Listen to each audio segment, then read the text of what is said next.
really what made me take the leap on social media is during COVID, we saw there was really what happened is I started working out a lot and I was listening to a lot of podcasts and watching a lot of content online, and Gary Vee kept on coming up on my feed all over the place.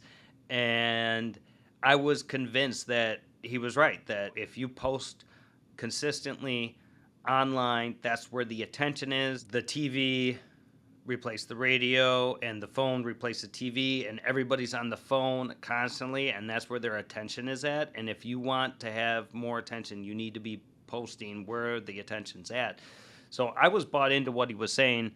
And during COVID, we actually made a big leap and set up a call with Gary's team at the Sasha Group, and they have a program called 4Ds where you're on a call. It's like an all-day call. You go over this whole strategy. You get some time with Gary himself, and at the end, they send you a full deliverable with a playbook of what you should do and how you should do it. And that's really what was the kickoff point.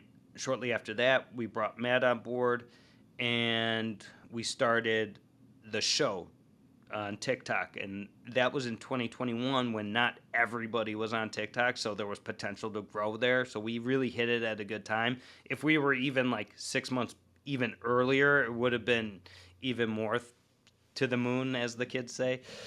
But we started in May of 2021 with our TikTok show called Barbecue Like a Boss, and really focused on educational barbecue content, always giving more than we're asking. Really weren't trying to sell anything, just trying to build our brand and build awareness online. And it worked. We were consistent with it. We did one a week. The first Barbecue Like a Boss was a selfie video of me telling the difference between baby back ribs and St. Louis ribs. And we've evolved so much from there. Now we have our videographer that comes every other week. We film 2 or 3 videos. She does an amazing job. Bianca, you get a shout out. And she is, just been amazing. And every time she comes with, I always give her a hard time. She's always got new tools. Like she's got a new microphone or a new camera or something sliding down. And I'm like, okay, well, let's do this week. Last week she had this little monitor she put up on the DSLR camera that showed me what the camera was looking at. So I could, like, when I hold something to camera, I could see it.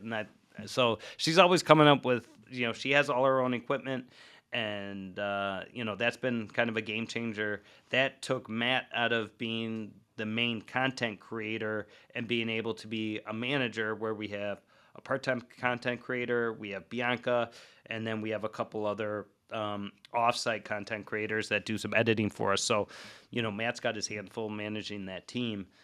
But, it's really worked out well for us. And, kind of why we're having this conversation right now, why we have a podcast is because, things have been going well. We saw opportunity to really connect some more dots and continue relationship buildings. And, sometimes podcasts are, I don't want to sound like it's all about me, but it's a little selfish in a way, because I get to have these great conversations with people in the industry, people that I'm friends with, but I don't get to connect with all the time. People like Malcolm and Darren and, Matt McMillan, those guys, I never reach out to, or hardly ever reach out to, just to call and have a conversation. They're busy, I'm busy, and stuff like that. So this is really good chance for me to continue having relationships with these great people in the industry.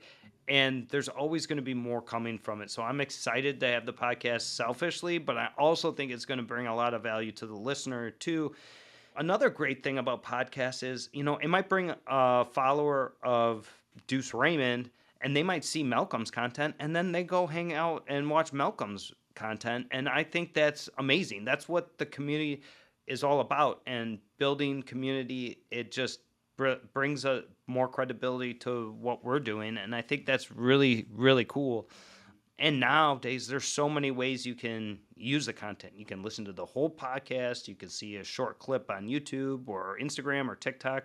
You could just listen to it. You could watch it. There's so many options with the podcast. And I think it's going to be a great avenue for reaching more people and kind of connecting and educating more. So I'm excited about it.